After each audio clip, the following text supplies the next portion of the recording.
Amy Ezell with the Arkansas Conference of the United Methodist Church Center for Communication. And this is the Bill and Jeremy Happy Hippie Jesus Show. I said that wrong, didn't I? It's all right. We love it when our guests get the title of the show wrong, don't we, Jeremy? I mean, I assume none of them have listened, but Amy has. I have. I know, because she messaged us like after one of the episodes and she's like, I can help with this problem. Like there's something going on there and I can fix it. I did. And we're going to let you fix it. But first, tell Bill why Jesus isn't a hippie. Well, I don't know if you noticed, but I wore my Birkenstocks today because I think Jesus was a hippie. Jeremy, sorry. He was a difference maker, and hippies want to be difference makers. Hippies only made a difference in the Scooby snacks. Maybe so. I've just offended all of our listeners. I'm sorry. I like Scooby-Doo. Well, what our listeners didn't see was I was doing my victory dance as Amy said, yes, Bill's right. Sorry. No one could see your victory dance over the table because you're, vertically challenged. Here we go. Here we go, yeah. But before me and Bill spend the next 30 minutes making fun of each other, why don't you tell us a story that maybe will inspire us to behave better? Something about Jesus, maybe from the Bible or your own life, or just something that helps you understand or helps us all understand how you see Jesus. Sure. The very first Bible verse that I remember having to memorize was when I was in the second grade having to do a play at our church, and my only line was this scripture verse. And for some reason, they gave me the longest scripture verse, and I was very concerned. It was John 3:16, oldie but goodie, and I remember for the very first time when I was memorizing and working on memorizing that verse in front of a crowd of many, many people, I remember that being the first time that I prayed and actually talked to God and asked for Jesus just be with me as I recite this Bible verse. And so, that's a time that I remember the very first time having communication, outward communication, having faith and seeking his direction for reciting a verse from the Bible. I have that experience most Sundays. Like there's this sermon coming up. I'm like, Jesus, I promise I'll be prepared next week. If you can just get me through this one time. I'm just kidding, all my Newport listeners. Totally prepared every week. Actually, Amy, since you are a communications expert, could you talk to Jeremy a little bit about being prepared? Oh, okay. All right. We'll talk a little bit about that. Sometimes in communication, I know some pastors, we'll talk local church communication. I know some pastors work on sermon series on a quarterly basis, on a monthly basis, and then there are those that work on a weekly basis. And sometimes last minute is good because you can attribute some of your life experience from what has just happened, or an experience from something that happened to someone else that you've become aware of. And so, being prepared is always good, to be able to troubleshoot and to practice and rehearse and have all of the knowledge. But sometimes last minute adds a little bit of spice to it. So yeah, sorry. That's Bill's plan every week. He's like, it's Friday night. I hear there's this sermon. I should probably pick my scripture now. Is that about what happens, Bill? Close, but I usually write on Friday morning. I don't know anyone that writes their sermon more than a week or 2 weeks ahead. Okay. I think I plan series out usually by the quarter or maybe Sure. further out than that, and might put a scripture with them, but the actual writing is, I don't know, it's got to be fairly recent, right? Because things happen in the world. Absolutely. Even if you do write it last minute, I'm just curious, do you have an idea? Do you have a topic? Do you have an idea that you put in your newsletter the earlier in the week that this is the title or this is the subject? Well, sure. Yeah. Okay. How do we do that? How do we do that well? Well, I'm so glad you asked, Jeremy. One of the things that I have talked to local pastors when given the opportunity to lately is how to market your sermon. You put so much time and energy into that message, and you have so much competition on Sunday mornings. No longer are we preparing to come into worship, being invested 100% in worship, and then walking out and the sermon message sticks with us for the rest of the day, evening, and through the week until the next one. I love to say that my 70-something-year-old mother checks her phone after the first hymn and puts it in her purse. And then after the sermon, she pulls her phone out and checks her phone again. So we have a lot of competition when it comes to delivering our message and making it stick. And so that's why it's so important that we work that sermon message through engagement in other ways other than just through the pulpit on Sunday mornings, that we are sharing in our blog. If you have a blog, if you are sharing on social media, we call it the bank method of having your blog on your website as the main bank, and then putting some of the funds out there through your email marketing as well as through your social media marketing and the branches to reinforce that message. And there's just a lot of good stuff that comes from engaging more with not just with your seekers, but with your members. When you engage more with them through different channels and about the same message, not making it the exact same on every channel, but that increases their ability to want to act, to want to follow your direction, to bring a friend next week or offer a word of kindness to a stranger or pray more or tithe more or whatever it is that is your call to action. Okay, so let's assume that I'm pretty good at this preaching part. I mean, it might be a stretch, but let's assume that that's true. I gotta be good at one thing, and it's not the technology part of the podcast. So let's assume that I'm good at the preaching part. Let's go there. Okay. And I've got my sermons planned out for, let's say, the next 3 months. I've got the scriptures that are going to go with them, maybe an idea of a title or a message. When do I want to start marketing like that sermon? And walk me through what the week before and the week after would look like as far as marketing a message and reinforcing it several different ways in different channels. Sure. So is this a sermon series or is this just a weekly sermon? Let's do series. I like it. I would say you're going to want to start marketing that series a couple of weeks in advance because you want to set a goal. You want to set a goal as far as what do you want the end result to be from offering this sermon series, which I know we want, everyone to make it to glory land and bring all their people with them, but a tangible goal, a goal that can be measured and put on paper. So you want to start with a goal, and maybe that is bring in a 1% increase on Sunday mornings or a 2% increase of engagement on social media. But set a goal, set a tangible goal, and then go to work trying to make that happen. Is it fair to set a really low goal so that I'm sure to meet it? Absolutely. Well, sure.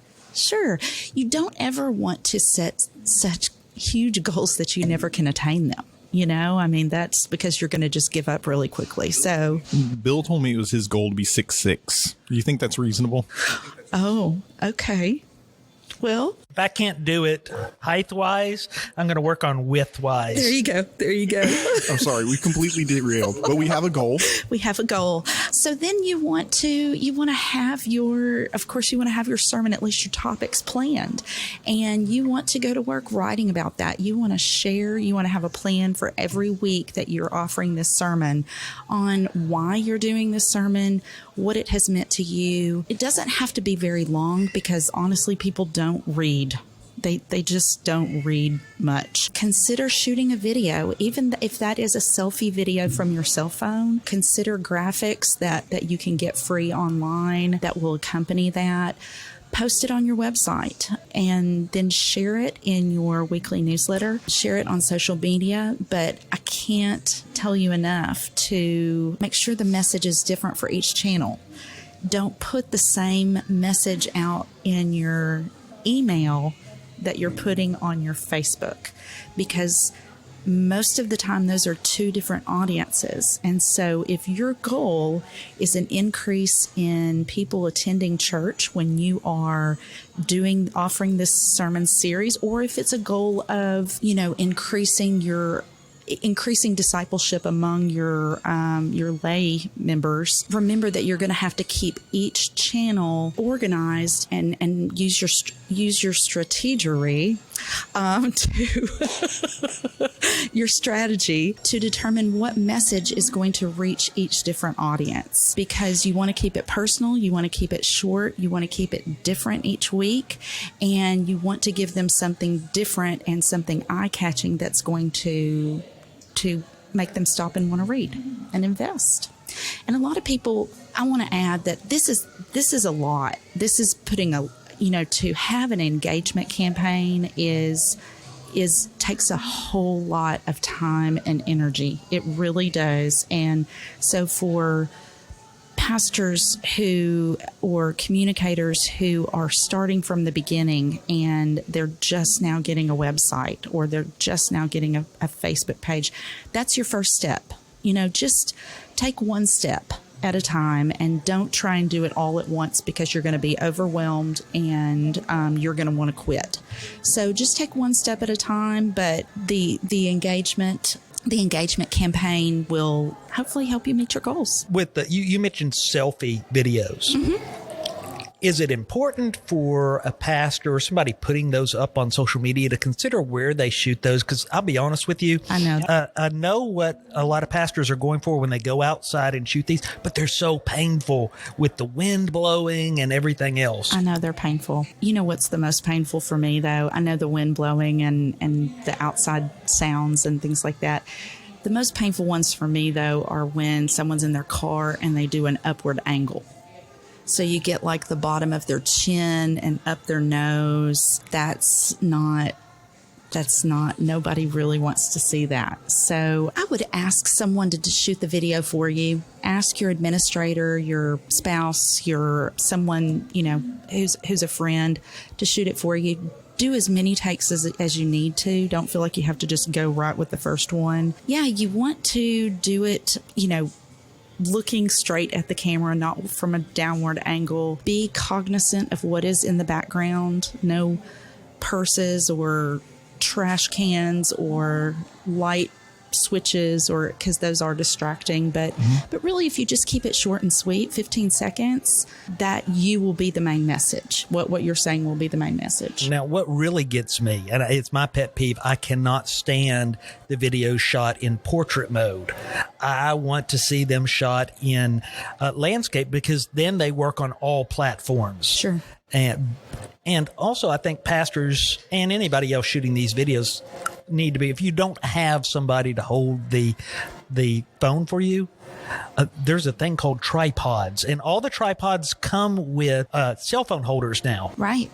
And I mean, like $29 maybe from a store. They're not super expensive for cell phone, to do a cell phone video shoot, for sure. Yeah. But don't overcomplicate it.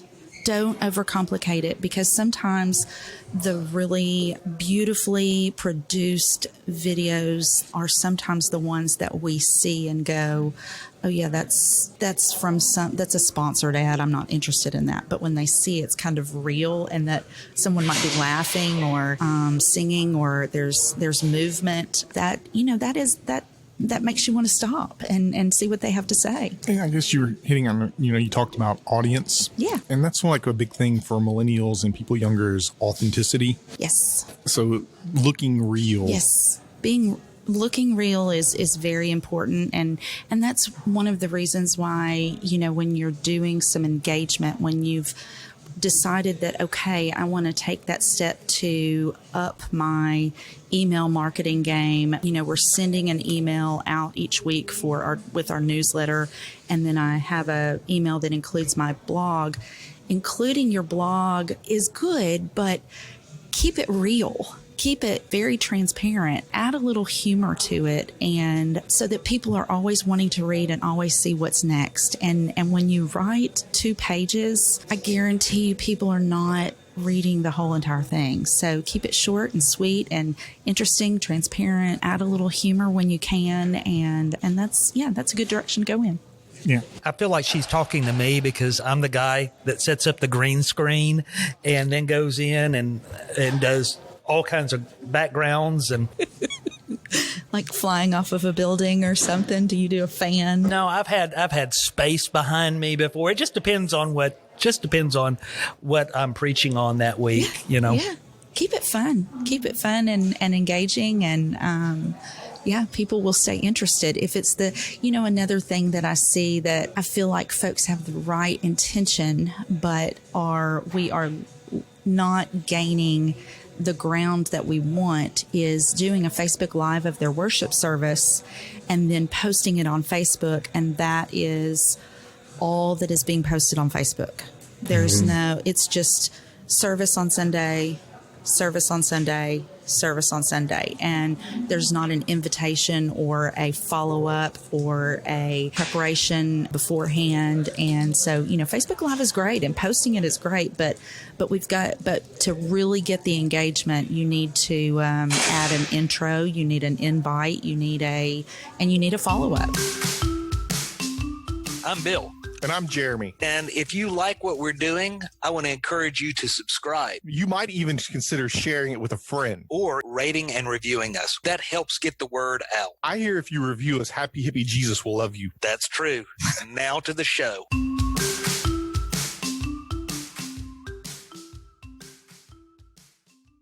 Okay, I just heard that ad, and what if they don't like us? Well, if they don't like us, then just turn us off and You were like, why are you listening? yeah, exactly. And that's why no one's listening. How they carry made on. it 20 minutes into the show. I don't know, but you just brought up something really good about Facebook page. As a communication professional, will you walk us through what a good church Facebook page should look like? Sure. Like, how are we supposed to post and share?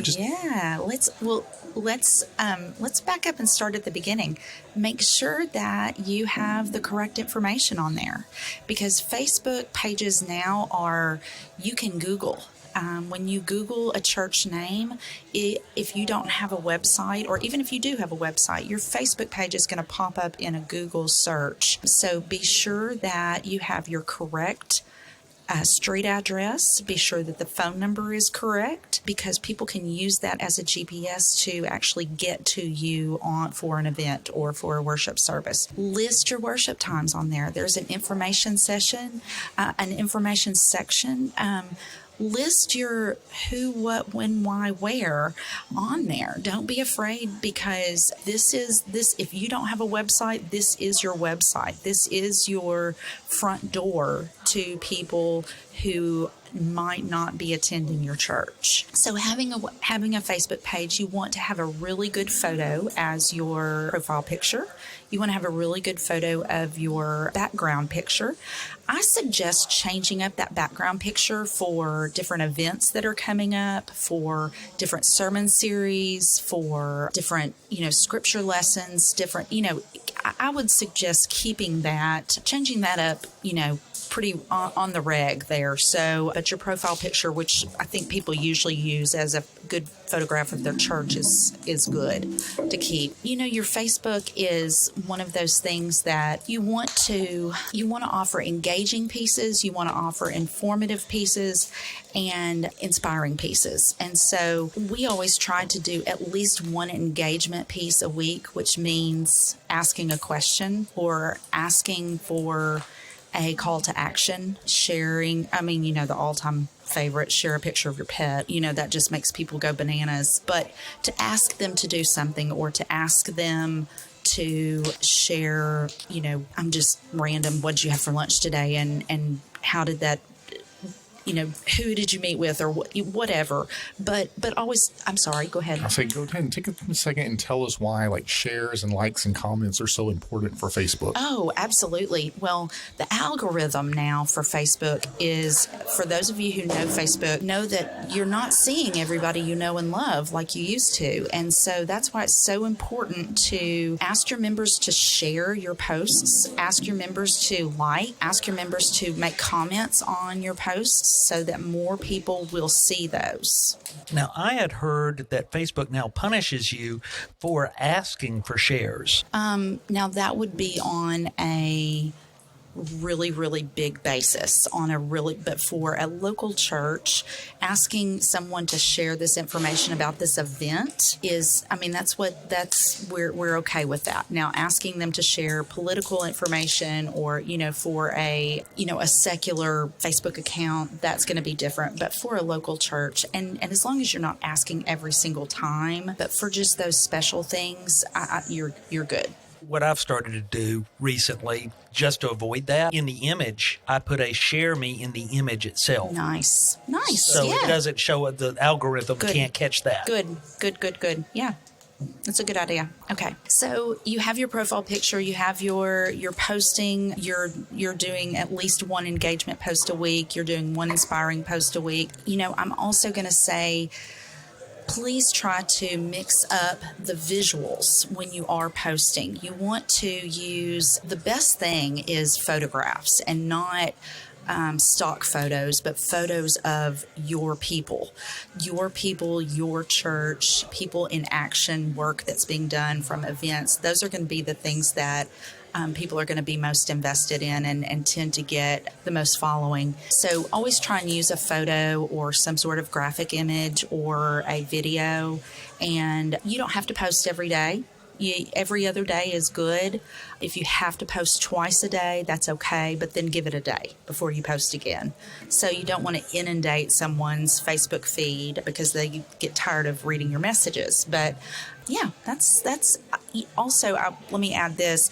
When you make sure that if you do have a really healthy Facebook account and you keeping track of that, make sure that you have a link in your newsletter and on your webpage so that people can, or on your app, if you have an app, that people can get to your Facebook page very easily. What about for a podcast that wants to reach beyond one of the co-host parents and children? The other co-host is too lazy to post on Facebook or Instagram or Twitter. What do you do then? We don't have to be veiled, but everyone knows you do all the work.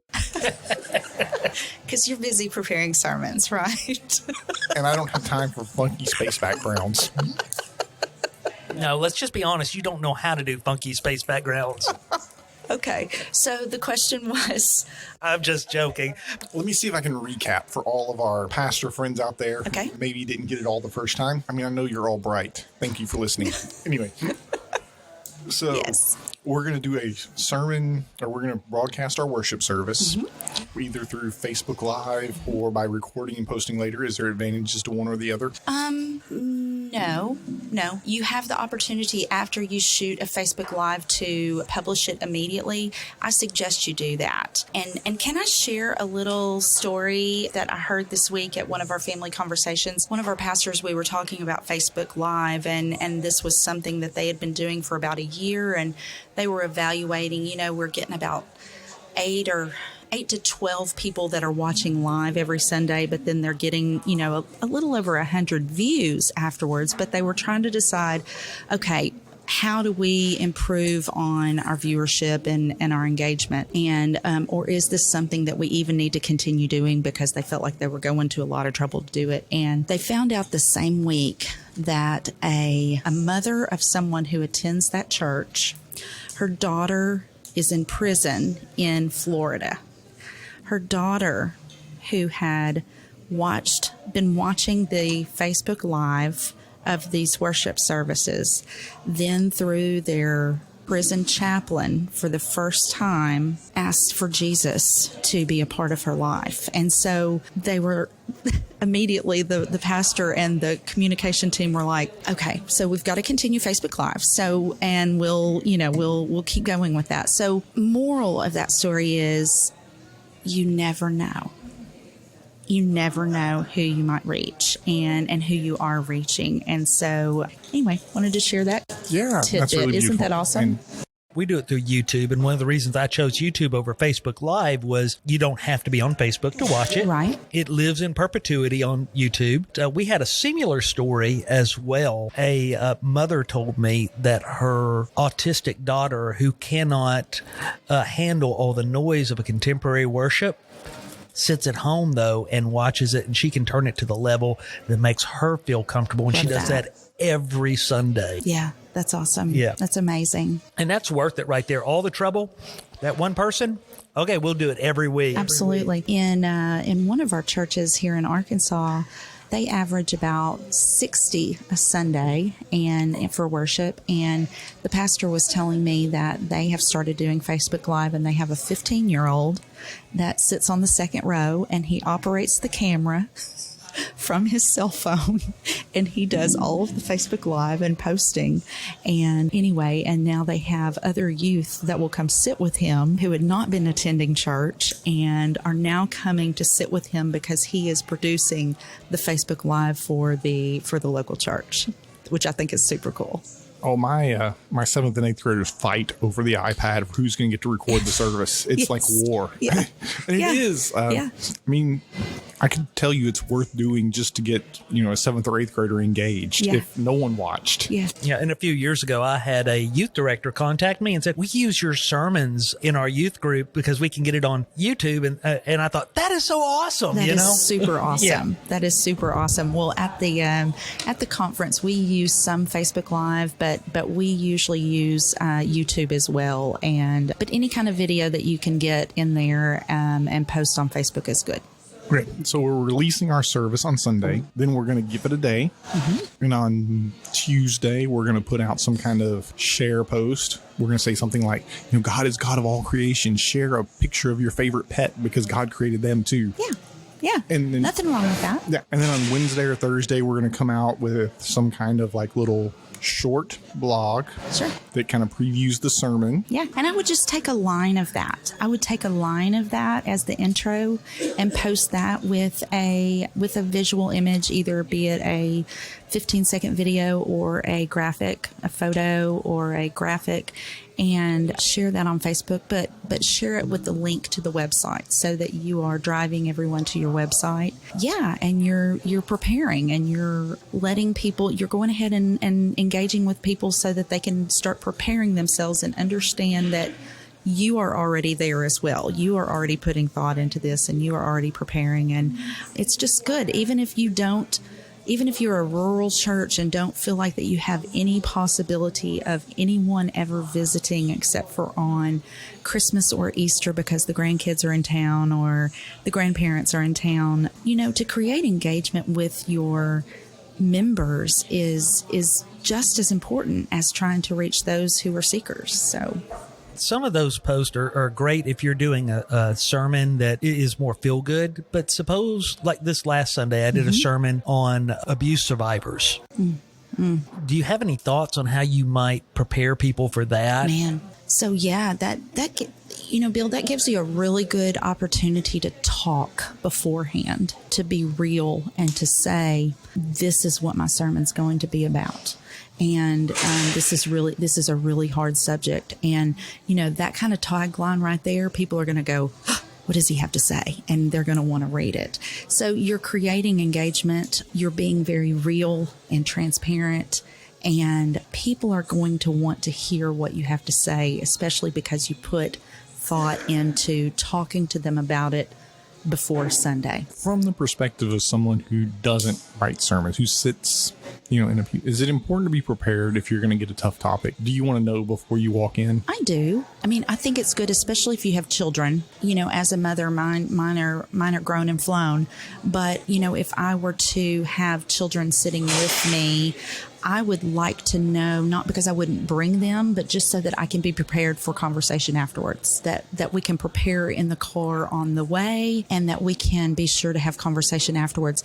And that might be part of your blog on the Wednesday is parents. This is going to be tough. I'm not saying don't bring your children, but be prepared to have conversation before and afterwards. And I would love to hear, as a call to action, I would love to hear your follow-up. I would love to hear what your children have to say about it. Yeah. Is that something we could even put like in the bulletin? Hey, when you go home today, here's some things you can talk to your kids about, or here's some questions. Sure. absolutely. Yeah. Just don't put it one place, share it more than one place and in different words, but the same meaning. And yeah, you're going to most certainly see some engagement follow up for sure.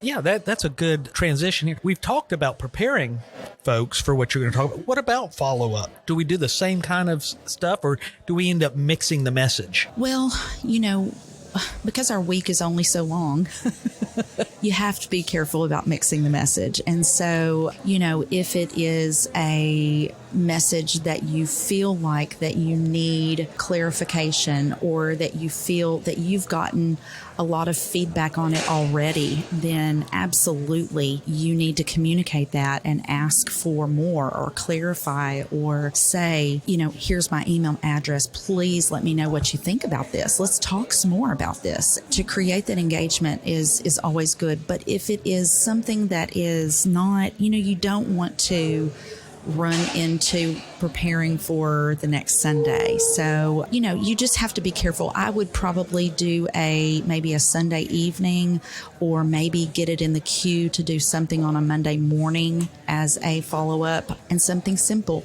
Not a huge, another blog post and not another sermon, but just a reminder for just as you start your week. This is just a reminder from our sermon yesterday. This is your scripture and this is our message. So beyond preparing and following up on messages that come from the pulpit, it's a lot more that goes on in your church as well. Right. One of the things we're getting prepared to do is do spiritual gift surveys. And awesome. We're running into the challenge of a church at our size collecting those. Do you have any advice, or when you're wanting to get that kind of information back from your congregation? Sure.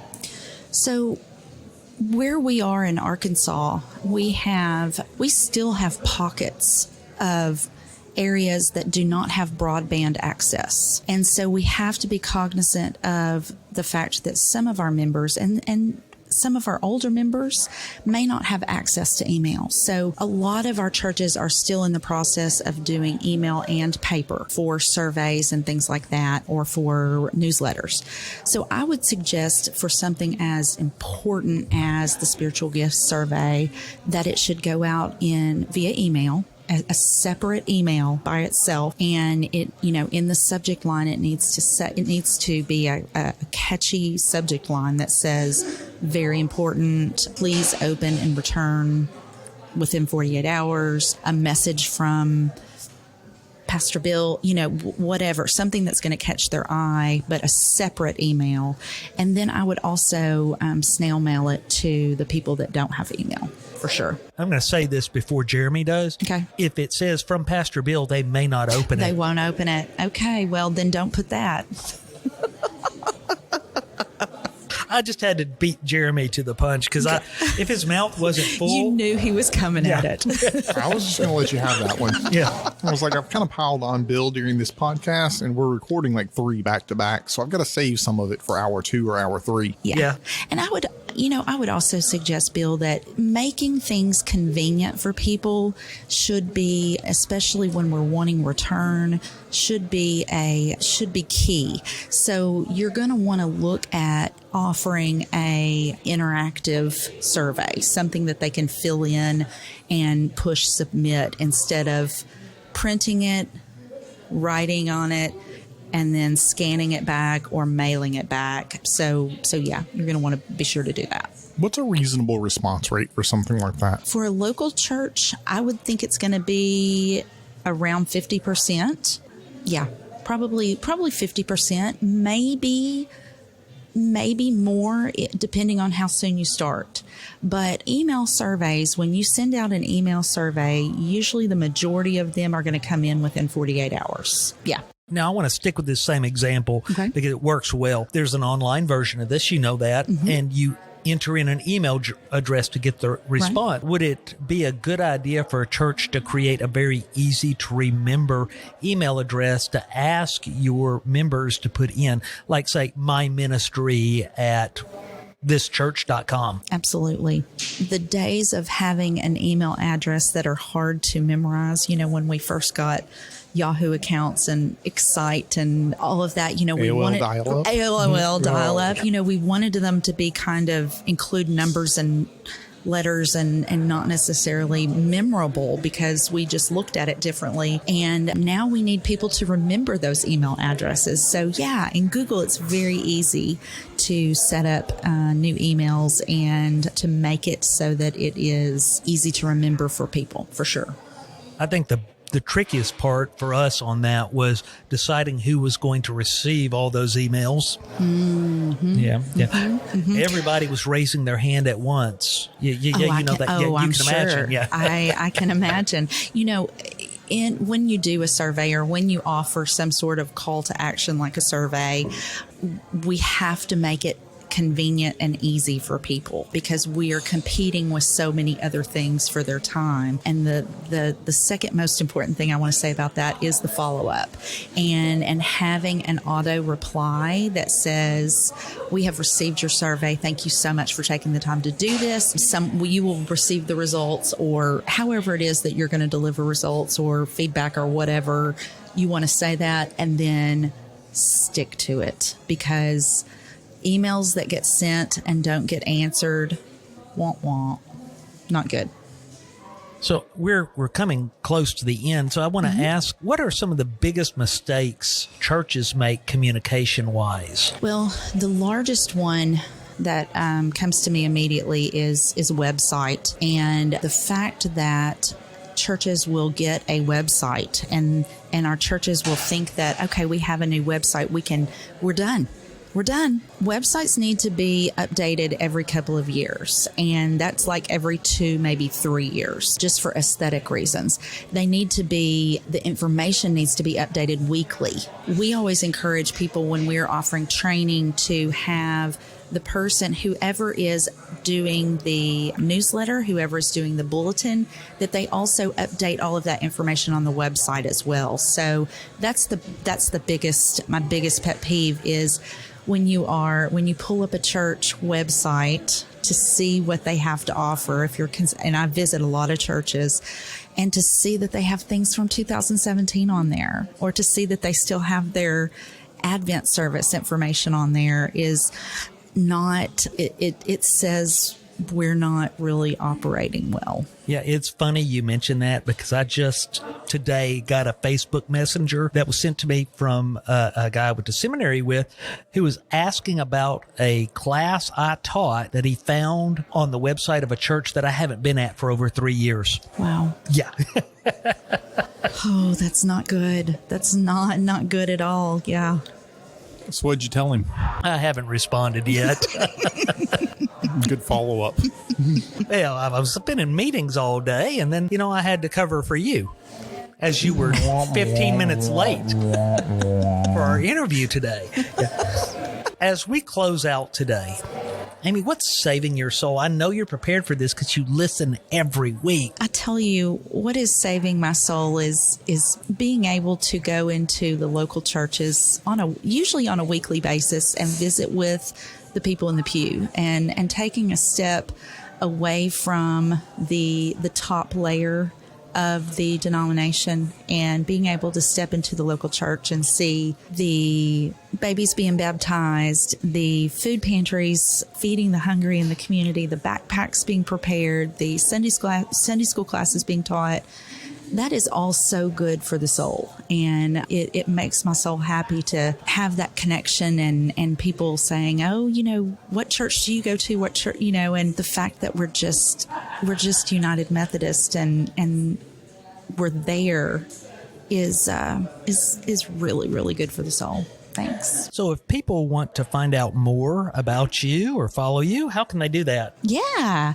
So you can email me, amy.ezell@arumc.org, or give me a Facebook friend request, Amy White Ezell. And Bill will put all that in the whatever he's calling our show notes. The description, dude.